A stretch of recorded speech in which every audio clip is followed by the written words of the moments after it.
দেখছেন শিলিগুড়ি এক্সপ্রেস। ফের বাংলার আকাশে দুর্যোগের মেঘ, ঘূর্ণাবর্তের জেরে বঙ্গোপসাগরে নিম্নচাপের সম্ভাবনা। আলিপুর আবহাওয়া অফিস সূত্রের খবর, আজ কাল ও দক্ষিণ 24 পরগনা জেলা সহ বেশ কয়েকটি জেলায় বঙ্গোপসাগরের নিম্নচাপের জেরে ভারী বৃষ্টির সম্ভাবনা রয়েছে। গঙ্গাসাগর, পাথর প্রতিমা, কাকদ্বীপ, ফ্রেজারগঞ্জ সহ সুন্দরবনে বিভিন্ন জায়গায় প্রশাসনের তরফ থেকে চলছে মাইকিং। মৎস্যজীবীদের মৎস্য শিকারের উপর নিষেধাজ্ঞা জারি করা হয়েছে মৎস্য দপ্তরের তরফ থেকে। গঙ্গাসাগর কোস্টাল থানা ও ব্লক প্রশাসনের পক্ষ থেকে চলছে মাইকিং। মৎস্যজীবীদের মৎস্য শিকারের উদ্দেশ্যে যেতে নিষেধ করা হচ্ছে মাইকিং এর মাধ্যমে।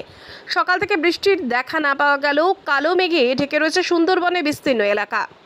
বিশেষ ঘোষণা গঙ্গাসাগর কোস্টাল পিএস থেকে মৎস্যজীবীদের উদ্দেশ্যে একটা বিশেষ ঘোষণা।